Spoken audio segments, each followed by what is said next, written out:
Hey everybody, how's it? Aloha. Okay, brand new band. I believe this is the first time I've ever listened to OBSCURA. 10 Sepiroth is the name of the track. So I'm excited, as always, to listen to brand new music, even though I do cycle back and forth. I'm looking forward to this. I did catch, I guess, the drummer had a drum cam version of it, but I also read the comments that it was an instrumental, and so I decided to just kind of move that aside because I want to hear the full band, obviously, because I noticed that some of the rock bands do that they actually have a version with vocals and a version without vocals, which I think is a trip. I don't even know if that's the only genre that actually does something like that. So I think it's to highlight the musicianship, because you, as well as I know, that in this prog rock, new metal, math metal, experimental metal, and stuff like that, or whatever, you know me in the genres, there's so many, with such incredible musicianship, that you do sometimes want to see, wow, how are they doing that and stuff. So I think it's a very interesting time in the music industry that they would do, excuse me, a playthrough and then remove the vocal. Anyhow, so thank you guys for your support. Couple things really quick. I did open up a Patreon. It's going to be fun. I think I'm going to have a little fun over there. You can check that out. The link is going to be down below. And I did something that I don't know if I should have, but I opened up a profile on TikTok, so I put that down there too. I don't know. My daughters are saying, no, you got to do it. And then I look through TikTok, I go, wow, this is kind of a gnarly, a lot of flaming going on in the comments and stuff, especially a lot of boomer hate going on there. I'm like, I don't know. But anyhow, thank you guys so much for your support and everything. Let's go ahead and check out OBSCURA, 10 Sepiroth, and we're doing this right now for the first time. All right.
Wow! You see, that's what I was talking about. So now I understand sometimes why these playthrough videos are such an important part, I think, of today's music world with YouTube and stuff, because not only as a song thus far, I love everything that I'm hearing about it in production and composition and arrangement. I'll get to that in a second.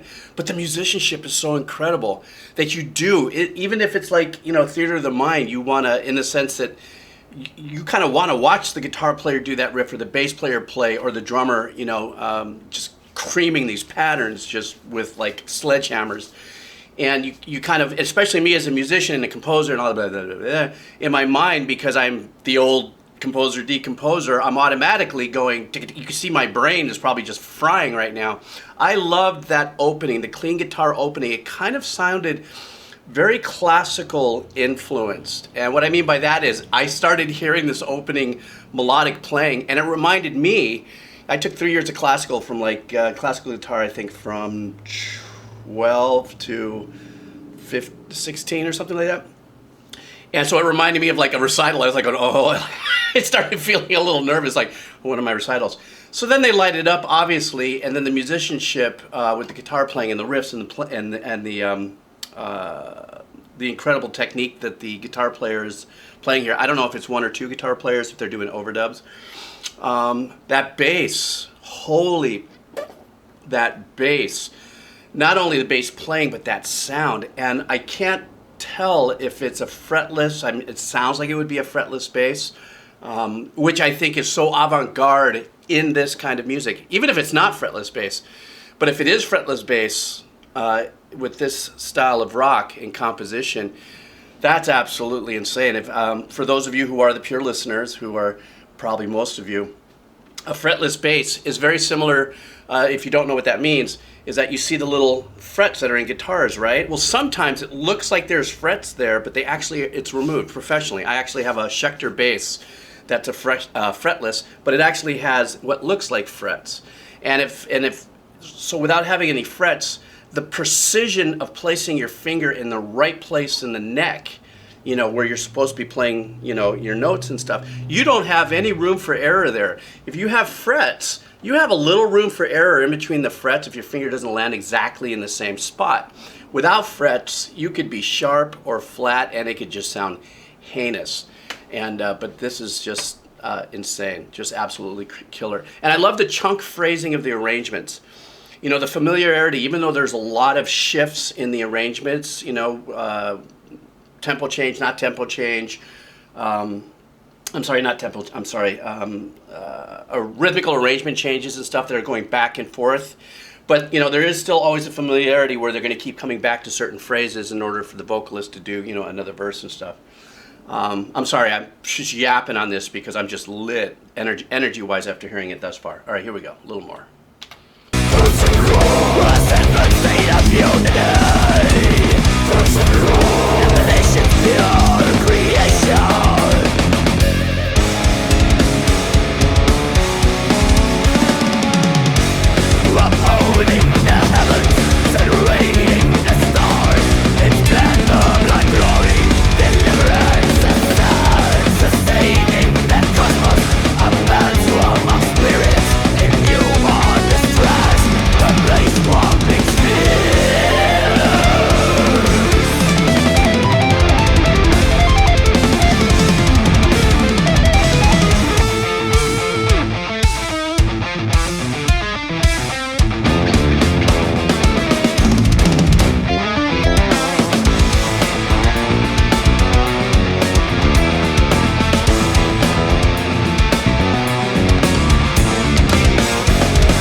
I can't let it get too far away from that middle section there. That was like fusion metal, like to the next level. The phrasing when they were all in unison, playing those kind of feels like a little outside of the scale type notes, but they're not. Very fusion-esque, very jazzy fusion playing there. And the bass player, he is taking so much of the tonal space in this song, and so well deserved.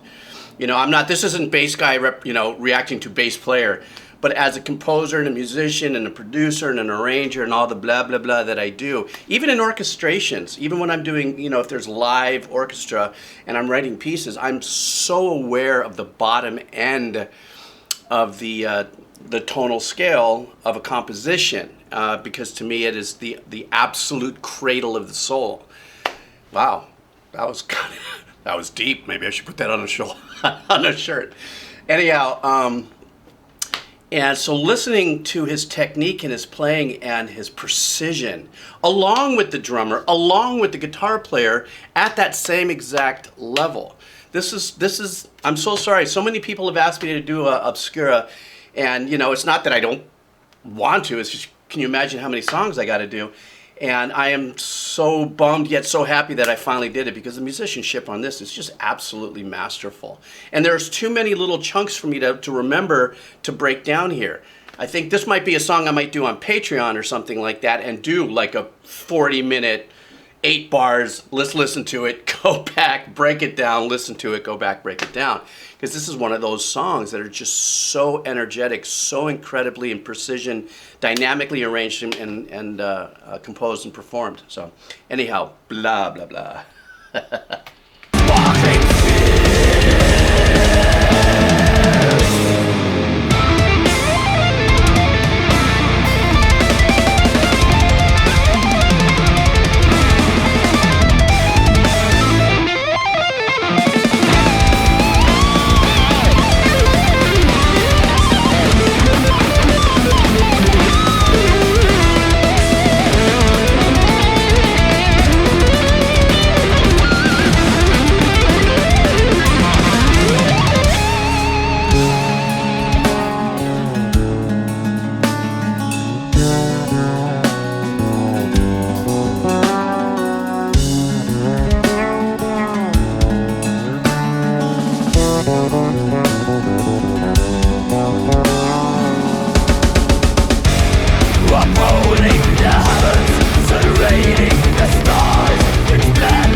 Stop, sorry. I was letting it get too far from that other passage there when they just glided right into that kind of classical rock fusion. And I'm not talking classic, I'm talking classical. I'm talking about the technique of guitar playing that was being played there. And then the bass. Oh my gosh, this is just, I'm sorry. I mean, all the musicians are absolutely sick, but I'm just so drawn into that, the expression and the musicianship of the bass playing.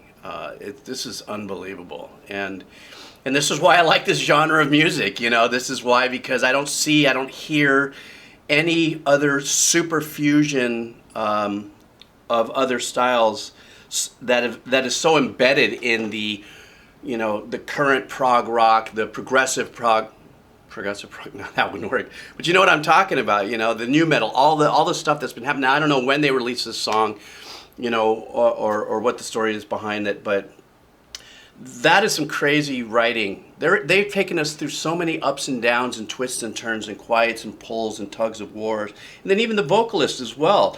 I know that a lot of people are not too fond necessarily of the growling. I've become a fan of the growling because now for myself, through all the lessons that I've learned going through all these videos and stuff, I've understand more what the technique is all about, what it takes to perform, what it takes to do 10, 15, 18 songs like that in a show and walk away and still be, you know, hey, what's going on? You want to go ahead and get a milk? You know what I'm talking about. But that was such a beautiful passage. And also something else that I want to just bring up too is that percussively the drummer has a furiously feverish series of arrangements through this. Not only is he doing double time on some of the work, you know, with the snare and everything, but also there's a very high percentage of the riff, the melodic arrangements that are very, very fast, that are happening with the guitars and the riffiness and the chunkiness and stuff like that, that he's playing on top in unison. And speaking of that, when the guitar player lit us up on that solo, there was a combination of legato type guitar playing, picking, and sweeping, or that kind of tapping. Sounds like sweeping, but it's this very interval tapping that happens in phrases and stuff. That precision is so paramount because the drummer behind him was being so spot on, you know, obviously, well, that's without question with his arrangements, but was also a lot of it was following what the solo pattern was in its rhythmical physics, if you would. So if it's there's no drifting that can happen from this guitar player at all. Otherwise, if you're just a nanofart, just off tempo, that's going to sound like shrub. You know, so it's just, I'm a little sweaty. I forgot my coffee. I forgot my water. I don't know how to respond. All right, let's go a little more here. Stand by.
Wow, what a great ending.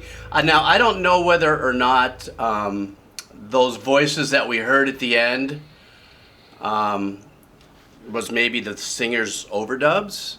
It wouldn't surprise me if it was, because the singer does growling through this, obviously with a lot of the bands that I've already checked out, both men and women growlers have just as beautiful voices in some of them, you know, and so if that was some really super cool vocal overdubs that were done there. And then even that ending, as they fade into that kind of wide ambient pad, but it sounded like, I don't know what you call it. I mean, I do it once in a while. I just don't know what the names are when you're holding, let's say, on a guitar, you know, a chord or something, even if it's a wide interval, but then you take your finger and lightly tap the finger in certain positions with the pick and the finger at the same time, and it brings out these harmonics. And it kind of sounded like there was some of that going on there. These guys are just absolutely amazing. And I definitely look forward to diving deep in there. And that, thank you guys. Thank you guys for hanging out and just keeping the faith, man. I do get around to it, as you can see. But once again, this is one of those songs that I just like, truly after listening to it, I'm gonna have to listen to it a few more times just for my own head, just so I can pick it apart, you know. But this is where I kind of get to this place where I'm like going, well, you know, do I do a 45-minute video? Do I like go, oh, wait a second, what was that 8 bars about? Stop, talk about it, go back and play it through, you know. Anyhow, excuse me. Thank you so much for your comments. Thank you for the suggestions. Please suggest some more Obscura for me to check out. And as you know, if there was any ads that ran here, this was not monetized for my channel. So if you want to support me with a and if you want to support me by buying me a cup of coffee, that would be super cool beans. The link for Spotify for Obscura will be below. Any merch, also those links will be below. The links for all my social media, including the new TikTok. And that's also going to be below. So thank you guys very much. Thanks for hanging out. I hope this got your morning kicked off as fast as mine. Could you imagine? This is why I'm like blah, blah, blah. Didn't have my coffee yet. All right, guys, take care. Aloha. All right.